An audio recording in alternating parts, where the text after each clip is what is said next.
Estamos de vuelta en Tolerancia Cero y está nuestro segundo invitado, Sebastián Edwards. Muchas gracias por estar acá. Fernando, un gusto, como siempre, mucho tiempo que mucho no nos tiempo, veíamos. sí. Un gusto verlos a todos. Buenas noches. Viajas Buenas a noches, Estados Paola, Unidos, donde vives tocayo. y vienes también para acá, economista. Has planteado tu opción por el rechazo. Y, a ver, si tuviera que preguntarte así de entrada, a ver, ¿cuáles son las bases más marcadas de por qué tú estás dispuesto a votar rechazo esta nueva Constitución? ¿Dónde marcarían los puntos centrales? Mira, si tuviera que dar 2 o 3 puntos nada más. El primero es que me parece que el sistema político quedó muy mal hecho, y especialmente con la posibilidad de que no se respete una persona un voto, como no se respetó por el caso de los escaños reservados en la elección de la convención. Y eso a mí me parece que es muy preocupante. Se crea, yo creo, desde el punto de vista de la organización política, una especie de archipiélago con las comunidades autónomas y con una falta de pesos y contrapesos. Y la segunda razón, se han repetido tantas razones que para qué las voy a repetir, las 7 de Correa Sutil, las 3 de Cortázar, digamos, se ha hablado tanto del tema. La segunda razón es que a mí me parece que la convención no cumplió con su cometido. La ministra Vallejo dijo en el segmento anterior que sí lo había cumplido, y yo creo que no lo cumplió. 80% de los y las chilenos y chilenas tuvieron una gran ilusión y una gran esperanza cuando salió, se hizo el plebiscito de entrada, y que íbamos a lograr una visión nacional, una conversación que teníamos pendiente por muchos, muchos años, y que por los próximos 50 años vamos a tener este acuerdo que nos va a permitir vivir en un mundo de mayor tolerancia, de mayor igualdad, de mayor inclusividad, con reconocimiento de minorías postergadas. Y estamos logrando con suerte 50% y un voto, si es que ganan. Eso para mí es no haber cumplido con su cometido. Y creo que si hacemos un esfuerzo y lo hacemos, empezamos con un nuevo proceso, que es lo que ustedes hablaron en el primer segmento y lo que habló en la entrevista que le hizo Daniel al presidente hoy día en Televisión, hacemos un nuevo proceso, podemos lograr, si nos esforzamos, que 70%, 75%, y por qué no 80% de la gente apruebe un nuevo texto. Y eso sería el éxito. Y no, entonces, yo creo que, yo lo planteé en marzo. Empecemos todo de nuevo. Perdona, Sebastián, que ahí hay un punto que creo que es súper interesante y te lo planteo de la siguiente manera. El 80-20, llamémoslo así para redondear figura, sí. El 80-20 no es algo que necesite obligatoriamente repetirse de esa forma para que sea cumplido aquello, y en eso estoy de acuerdo. El que se termine de 50-50 o se pierda en el rechazo, sin duda que es una farra, si tú quieres, ya. Pero empecemos de nuevo. Pero no necesariamente los porcentajes tienen que ser los equivalentes a la... Obviamente que no, por eso dije 70. Y te lo digo porque tú que vives en Estados Unidos y conoces perfectamente la historia constitucional de ese país, las constituciones en muchos países han partido con mucho menos apoyo y se han empezado a generar enmiendas, una serie de cambios que han derivado finalmente en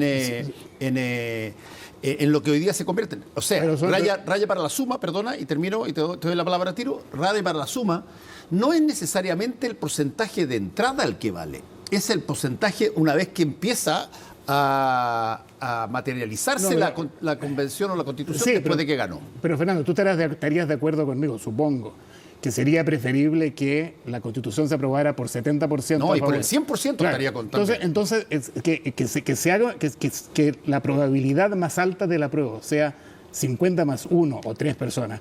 Creo yo que crea no muchos cumple. Problemas, ¿cierto? Entonces yo digo, y lo dije en marzo, en una entrevista con Christian Barken en ese programa en persona, esto no funcionó. Y yo no le tengo miedo a empezar todo de nuevo. La conversación de ustedes con la ministra después de terminar fue: lo hacemos todo de nuevo y los expertos. Yo personalmente no le tengo miedo a que empecemos todo de nuevo, porque creo que hemos aprendido lecciones muy importantes y queremos mantener una persona un voto. Y tengo también un plan y tampoco quiero que lo hagamos rápido. Demorémonos, no tengamos miedo. Sebastián, vamos al plan que usted ha planteado hoy día en una entrevista en La Tercera, pero antes de eso quiero hacerle esta pregunta. Cuando salió electo el presidente Boric, usted dijo, ojalá, y antes de que nombrara su gabinete, usted dijo, ojalá que ponga a gente muy destacada y muy capaz como Andrea Repetto, y dijo, y si no, Máximo Pacheco sería un gran nombramiento. Bueno, puso a Mario Marcel, a quien usted valora muchísimo y amplias entrevistas en que usted lo valora muchísimo. Esos tres economistas, están los tres por el apruebo, muy convencidos además de que este es un mejor proyecto para Chile que quedarnos, tanto con quedarnos con lo que estamos, como empezar de nuevo. Pero déjeme terminar la pregunta.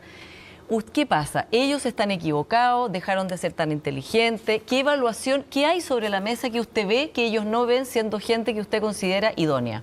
No, pero Paula, los tres personas que yo mencioné eran para el gabinete de Gabriel Boric. Está bien, pero usted confía en su juicio, me imagino. Pero como representantes de un gabinete, de un gobierno de izquierda, no de centro izquierda, de izquierda. Y obviamente que no le vamos a pedir al ministro de Hacienda de Gabriel Boric que esté por el rechazo. ¿Pero por qué?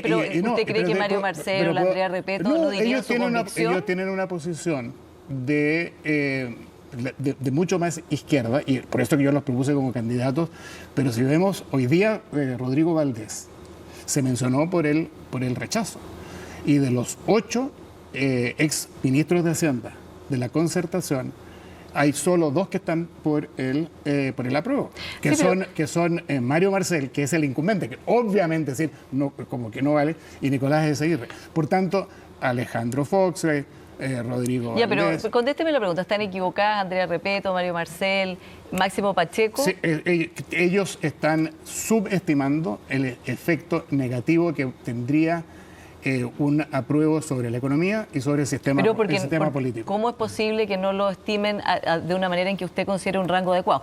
Y volviendo a Rodrigo Valdés, él también fue muy claro en decir que él se inclinaba por el rechazo, pero que él entendía que por las mismas razones que él tenía para votar rechazo, tenía amigos que valoraba y quería, y que los valoraba muchísimo intelectualmente, que votaban a prueba y que era legítimo eso también. Pero yo no he dicho, Paula, yo nunca he dicho que sea ilegítimo. No le digo legítimo. Obviamente que es legítimo, y obviamente que en lineamientos generales, esta conversación que tuvimos, que en mi modo de ver no llegó a puerto feliz, tiene muchas cosas con las cuales yo estoy de acuerdo.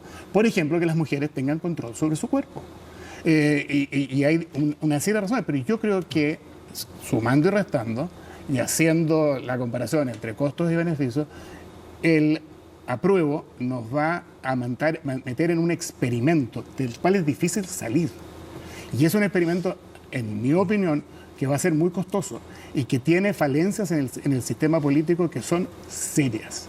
Y con Máximo Pacheco no he hablado hace mucho tiempo, pero estoy seguro que sigue estando por el apruebo. Y muy respetable. Daniel. Sí, Sebastián, a ver, vamos a hablar luego de las ideas que usted tiene también específicamente para cómo podría funcionar una nueva convención si es que gana el rechazo. Pero quería ir un paso previo. Porque una cosa uno podría decir, bueno, tenemos un texto constitucional que tiene un montón de falencias, ¿no? Y lo podemos comparar con a lo mejor un texto ideal que eventualmente pudiera ser una nueva convención. Pero eso hoy día es un escenario de ciencia ficción.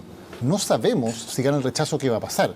No sabemos si va a haber una nueva convención, no sabemos qué características va a tener, no sabemos cuáles van a ser las reglas de esa convención. Por lo tanto, lo que hoy está jurídicamente en juego, digamos, es el nuevo texto o la Constitución actual.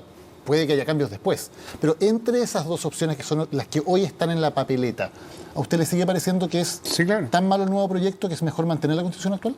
No, yo creo que la Constitución, ya tenemos que no es la Constitución que existía, no sé si se ha aprobado el 4/7. Claro, pero la actual. No, el actual con 4/7, que es con candados mucho menores. Digamos, ese es un cambio que no sé si se aprobó, ¿no? Sí, pero ya lo fue ya. Sí, pero entonces, ese es un cambio. Yo creo que usted dice, Daniel, no sabemos qué va a pasar si gana el rechazo. Tampoco sabemos qué va a pasar si gana el apruebo. Cuando han planteado que va a ser una prueba para reformar con un acuerdo de los 10 partidos políticos que yo creo que tiene escasa credibilidad. Entonces, no sabemos en ninguno de los dos casos. Y estamos tomando decisiones, como tú sabes, cuando pasaste por la Universidad de Chicago, bajo incertidumbre. Y ahí tenemos que ponerle probabilidades. Y yo creo que las probabilidades de hacer una nueva constitución con el mecanismo que se establezca democráticamente es mayor y buena constitución. Es muy importante que sea buena, con una persona, un voto, es si acaso gana el rechazo. Si vemos los números, se necesitan 89 diputados y se necesitan 29 senadores para los 4 séptimos. Y eso se puede lograr bastante fácilmente.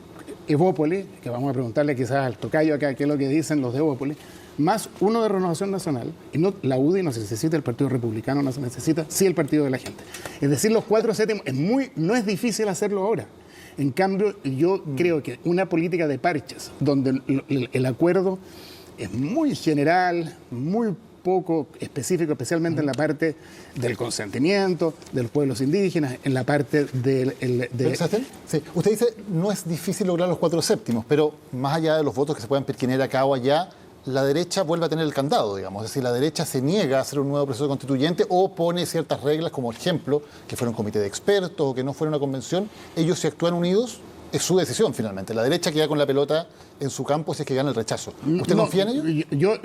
Yo sí, entre Teller y Macaya, lo he pensado mucho, Macaya. ¿Confía más en Macaya? Sí. ¿Y cree que va a haber efectivamente una nueva convención electa? Bueno, yo espero que sí. Porque ha habido distintas opiniones en la derecha. Algunos quieren un comité de expertos, pero fíjate que basta, pero es muy interesante lo que te voy a decir. Algunos quieren convención en la derecha. Basta que 2 o 3 quieran.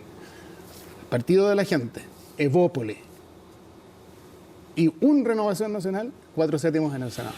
Entonces, yo no lo veo como algo... Es fascinante, sí, en todo caso, te paso el tiro de la palabra, es fascinante cuando uno hace ejercicio, que lo hacemos todo el tiempo nosotros, sobre la base de cómo creemos que va a ser el resultado y que por lo tanto van a pasar cosas. Y yo siempre cuento la misma historia, esa situación de cuando las personas dicen que se van a comprar un boleto de la polla o la lotería y le preguntan, oye, ¿y si es que te ganáis el gordo, qué así? Bueno, si es que me gano el gordo, le doy a toda mi familia que tiene problemas, no regala nada. a los pobres, aquí, acá, a todas las personas que están sufriendo, hasta que se gana el gordo y ahí ya no se olvida. Pero yo quiero volver a, Fernando, porque es importante.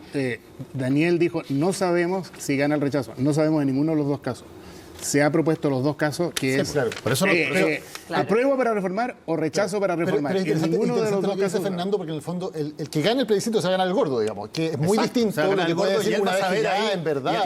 Y ojo que yo no digo de que uno va a ser más fiel que el otro. Yo lo que digo es que no sabemos el resultado y con el resultado arriba uno cambia de opinión.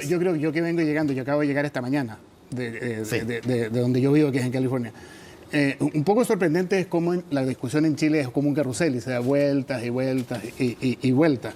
Pero hablemos de cuestiones concretas. Yo creo que la paridad, no hay ni una posibilidad que sea como sea, no vaya a haber paridad. Esto es algo que entró, que está metido y lo importante. Yo sé que Macaya dijo acá, se complicó, no importa lo que diga Macaya, la paridad llegó para quedarse. Entonces uno va viendo qué aspectos de si gana el rechazo de la prueba, hay cosas que podemos estar de acuerdo.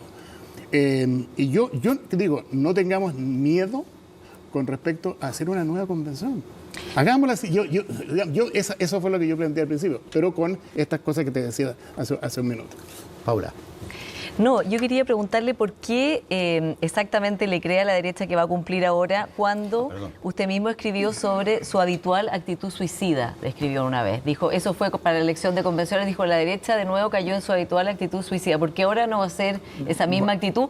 Porque también las personas cuando ganan, si gana el rechazo, pueden no tener tantas ganas de hacer eso. Pero buena pregunta, pero yo creo que es porque obviamente aprendieron a que su actitud anterior iba al suicidio y ahora también entienden que no van solas y que van con una coalición mucho más amplia. Así que yo creo que no me cabe duda. Además hay una cuestión de incentivo. Si gana la prueba, y me estoy poniendo mi sombrero aquí de economista, Daniel sabe que aquí somos de la misma universidad, de Chicago. Si gana la prueba, yo pasé por ahí. Si gana la prueba, el incentivo para hacer las reformas, supongamos incluso que es creíble el acuerdo de los 10 partidos, el incentivo es muy bajo, porque sin esos cambios es mucho más fácil cumplir los 53 puntos del gobierno de Gabriel Boric. Yo estoy hablando del gobierno de la primera vuelta, que es donde estaba todo bien escrito. Si gana el rechazo, Boric tiene el incentivo manifiesto, que lo dijo en la entrevista que tú le hiciste hoy día, Daniel, de impulsar el proceso de inmediatamente. Es decir, tenemos incentivos además a prueba de rechazo que son completamente asimétricos. Y para el gobierno, y en Chile los gobiernos son importantes, aunque solo sean elegidos en la primera vuelta con 28% o 30% como fue con Piñera 2. El gobierno tiene un incentivo, si gana el rechazo, de inmediatamente ir adelante. A ver, y Sebastián. en el apruebo, no, se van a demorar, vamos a ir de poco. Entonces, Sebastián, yo lo quiero llevar más bien a la situación económica y relacionarlo también con el texto constitucional. Sabemos hoy día que estamos en Chile en una inflación bastante aguda, estamos más de un 13 puntos en los últimos 12 meses. Las proyecciones económicas, como usted bien sabe, no son muy buenas. Se está hablando acá en Chile de una especie de recesión técnica. Y justamente estamos viendo también el dólar, la depreciación de la moneda chilena está bien complicada. Sabemos que hay causas externas como también causas internas. Pero este nuevo texto, ya sea que se apruebe o si se rechaza, sabemos que también va a avanzar con derechos sociales, un Estado social de derechos. Va a tener costos bastante elevados. Un grupo de economistas costeó el texto de la nueva Constitución y estábamos hablando de promedio 11 puntos del PIB. Tenemos, por otra parte, una reforma tributaria en el cual dice que va a poder incorporar 4 puntos del PIB a la recaudación. Entonces, quisiera preguntarle a usted como economista, ¿qué tan factible ve esto? Porque al final de cuentas, el 5 de septiembre, los ciudadanos nos vamos a preguntar si ese texto se va a poder materializar y vamos a tener esos derechos, una mejor educación, salud, etcétera. bueno, ese es uno de los problemas más serios que hay, porque como hubo dos cálculos. Uno, que se necesitaba como mayor recaudación entre 9 y 15, o 8,9 y 14,2, en ingreso todos los años. Y hubo otro cálculo, cuánto tenía que subir la deuda. Y llegaba, eso lo hizo Guillermo Larraín, entiendo, llegaba hasta 150, 190% del PIB, cosa que el único país normal que tiene eso es Japón, y por razones muy especiales que podemos conversar si ustedes quieren. Por tanto, los costos son muy elevados y eso es una de razones adicional por la cual yo creo que es la opción rechazo es mejor. Si se crean falsas aspiraciones y al mismo tiempo se produce una situación en que el crecimiento disminuye, que creo yo que sucede por una serie de incertezas que crea la nueva Constitución, va a ser muy difícil lograr financiar por un periodo muy largo esos nuevos derechos sociales. Hay dos opciones, una o tres opciones. Una es una cosa que se llama teoría monetaria moderna, que es algo que se usó en Chile en los años 70, que es echar a andar la máquina, Modern Monetary Theory, echar a andar la máquina y crear una inflación que ya como que la descartamos. Lo de moderno quedó en el título. Lo ¿no? descartamos. Bueno, es una anécdota, después lo podemos hablar por qué se llama así, pero queda eso descartado. Lo otro es endeudarse fuertemente, pero vemos que lo que se requiere de endeudar es mucho más allá de lo que es posible, porque podemos pasar del 38% que tenemos ahora a, qué sé yo, 45, 49, pero pasar a 150, como calculó Guillermo Larraín y su equipo, imposible.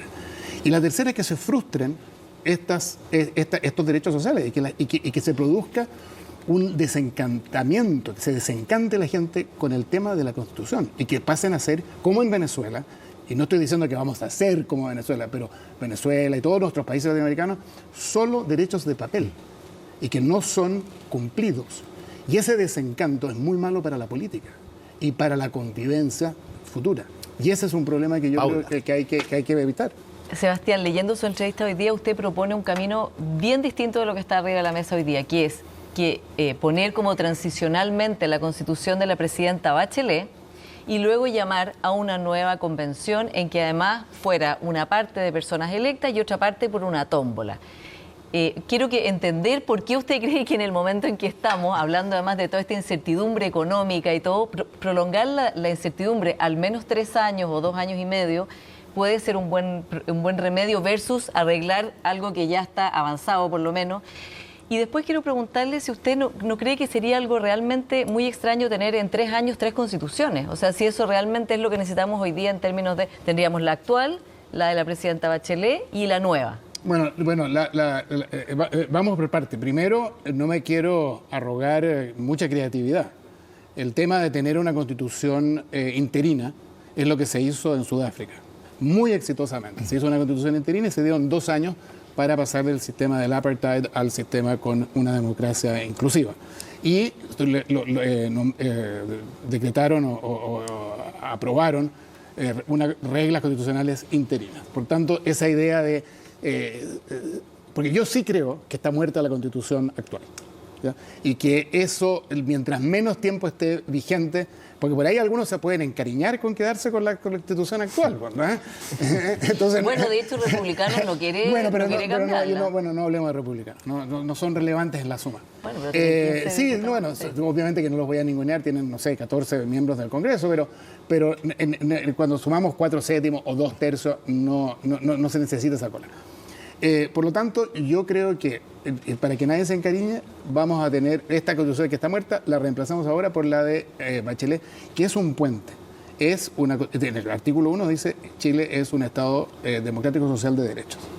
Y no es tan distinto, mantiene el Senado, mantiene el Poder Judicial, mantiene el pesos y contrapesos, mantiene la iniciativa exclusiva del presidente. Es decir, es una constitución y además fue bastante participativa a través de los cabildos. Tampoco es una que se reunieron 7 tipos detrás, ciudadanos y ciudadanas detrás en una puerta, como se decía en Estados Unidos, en una sala llena de humo, porque estaban todos fumando, eran todos hombres en esa época, que todos fumaban habano, ¿no? Tuvo consulta. Y la parte de tener una tómbola, eso está tomado prestado de Irlanda, que no hicieron una nueva constitución, pero sí una gran reforma constitucional, en que tuvieron un grupo parlamentario y uno elegido a través de, que entiendo que Daniel Matamala también le anduvo interesando la tómbola. Y yo creo que lo que pasa es que las constituciones son muy diferentes a el proceso legislativo anual. Uno contrata como ciudadano a un legislador que trabaja todos los días para uno. La Constitución es de una vez y para siempre. Y ojalá que dure 50 años. Y ahí es muy importante, creo yo, que haya por lo menos un grupo que sea un espejo de la sociedad. Que haya obreros, que haya jubilados. No había muchos jubilados en esta Constitución. Había un almirante y Agustín Esquela, creo que no había más. Un espejo de la sociedad y una parte electa. Y yo creo que hacemos esos dos grupos, nos tomamos un tiempo. Yo creo que lo que dice Andrés Velasco, estoy de acuerdo con casi todo lo que dice, pero que hacerlo en 6 meses me parece que mata caballo, eso ya vimos que tiene un problema. Y si no se aprueba, finalmente, nos quedamos con la de Bachelet, que es un puente entre las dos. Básicamente tú estás diciendo hay que traer de vuelta la Constitución que prepararon durante el gobierno de la presidenta Bachelet, claro, como interina, y teniendo eso como el estándar de transición a cualquier cosa nueva. Claro, eso sería por defecto, como se dice ahora, sí. Que yo no lo sabía cómo se decía, se dice por defecto. Lo que pasa, si acaso nada pasa, es que nos quedamos en este plan, ¿ya? Y esa es una constitución que mantiene una persona un voto, como dije, los derechos... ¿Y tiene que el pueblo aprobar? Claro, eso que tú estás diciendo. todo. Espera, me falta una parte. Estos dos grupos se juntan de elegidos por votación y elegidos por un sorteo, que si está bien hecho tiene la mitad de mujeres, tiene 11,9% de pueblos originarios, 15% de disidencias sexuales. El porcentaje que corresponde a Daniel Matamala, se molestó cuando lo dije antes, de hinchas del Colo-Colo. Yo dije 53%, él dice que no son tantos. Pero si está bien hecha, vamos a tener un espejo de la sociedad. Y este grupo contrata un equipo de juristas que trabajan para ellos. El que escribe las palabras propiamente tal. Una de las cosas que todos hemos aprendido, supongo alrededor de esta mesa, porque ninguno es abogado, es que hay una cuestión muy técnica en escribir una constitución. Entonces, los miembros de la constituyente es como quien diseña la casa. Quiero una casa que tenga 3 dormitorios, 2 baños y un jardín con un árbol. ¿Ah? Pero quien diseña es un arquitecto que trabaja para ti. Si te ponen los 3 baños, los 2 baños uno al lado del otro, tú dices, no, mire, yo quiero uno distinto, así, ¿verdad? Puesto en... Cuidado con meterse con la decoración. Entonces, esta idea que obviamente que no se ve, como dice Paula, encima de la mesa, pero creo yo que si se hiciera que esta mezcla Irlanda, Islandia y Sudáfrica, podríamos lograr un avance. Sebastián.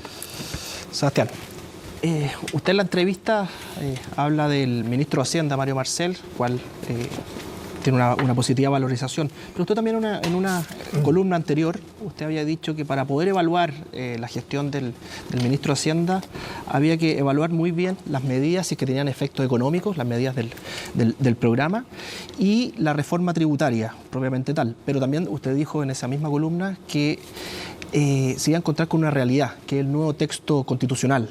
Y eso no lo sabíamos en ese momento, había un cierto grado de incertidumbre, hoy día conocemos el texto. Entonces, mi pregunta es, ¿cómo usted evalúa la gestión económica del gobierno ahora a la luz también de que tenemos más información?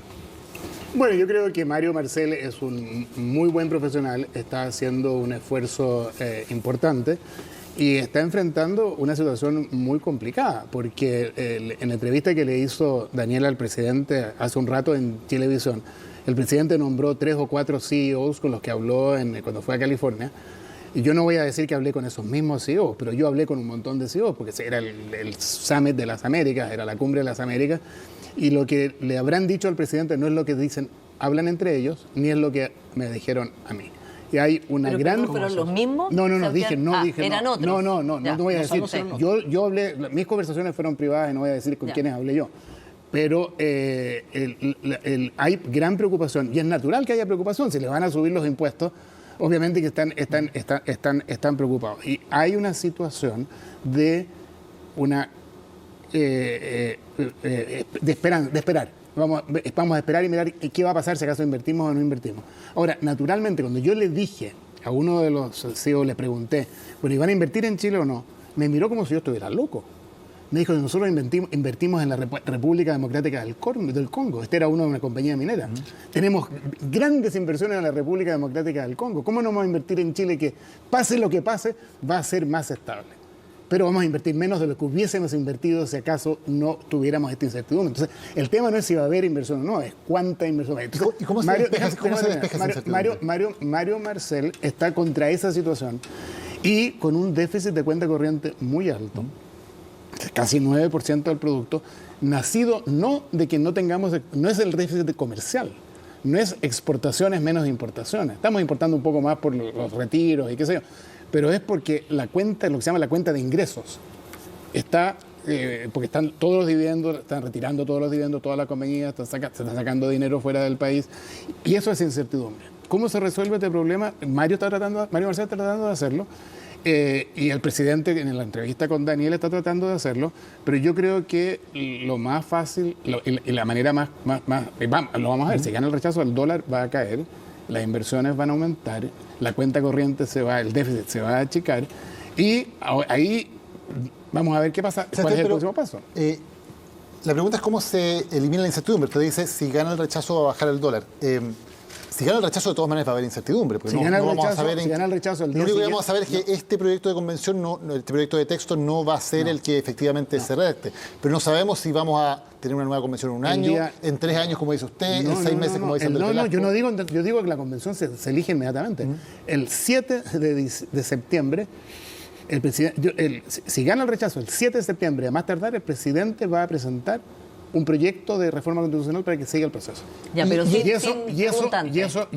y el Congreso va a conseguir 4 séptimos. ¿Y eso despeja la incertidumbre? Bueno, obviamente, porque sea cual sea el texto que salga, como hemos aprendido las lecciones de este proceso, va a ser un texto más inclusivo. Y va a ser un texto que va a corregir las falencias que tiene este texto. Por ejemplo, crear un archipiélago político. Sebastián, una pregunta muy corta. ¿Los 10 compromisos de los partidos de Chile Vamos son suficientes para usted como garantía de que lo nuevo va a ser un cambio importante que recoja las demandas del estallido social y no cambios tibios y marginales, como decía hoy día Dante Contreras, que él temía que podía pasar eso? No, yo creo que no, porque vamos a tener una nueva convención. Y si hacemos una convención por sorteo, que yo quiero, o no la hacemos, que sea la convención, van a ir mucho más allá. Por ejemplo, lo paritario, no me cabe ninguna duda que se va a incluir. Que va a ser el futuro es una democracia de derechos sociales, no me cabe ninguna duda que va a ser parte. Digamos, la derecha no va a tener candado. Los 4 séptimos van a estar, en mi opinión, y hacemos la aritmética, yo la acabo de hacer, 89 diputados, 29 senadores, y una vez que estén los 4/7, va a haber un nuevo proceso constituyente, va a ser con una elección, con una convención elegida, no mixta, creo yo, y el texto, sin duda, va a ser más razonable que el que tenemos hoy día frente a nosotros. El 5 de septiembre vamos a saber por lo menos dos cosas de todo lo que hemos conversado hoy día. Uno, si es que efectivamente está el gobierno preparando y lo presenta, como tú dices muy bien. Bueno, el 5 dije el 7. ¿eh? Sí, bueno, el 7. Y la segunda cosa, ¿quiénes se van a acordar de lo que dijeron que harían si es que ganaban o perdían? Sí. Y ahí- Sí, pero yo creo que Matías Walker, al que Daniel se refirió como representante de la derecha en la primera. Yo te escuché decir eso. No, no de Yo la creo derecha. que Matías, el senador No, Walker no es el estaría- demócrata cristiano, es del Ah, rechazo, ya. pero no es de la derecha. Ya, ok. Pero yo creo que, bueno, yo creo que el senador Walker, la senadora Rincón, sin duda que los senadores, tú mismo lo mencionaste, Pablo lo mencionó a la ministra, los del PS, Fidel Espinosa, los del PPD, digamos, todos los que va a haber un movimiento y se van a sumar los de Bópoli y se van a sumar, creo yo, ¿no? Pero se van a sumar los del Partido de la Gente y se van a sumar varios de Renovación Nacional, incluso 2 o 3 de la UDI. Hacemos una pequeña pausa y volvemos con el minuto de confianza.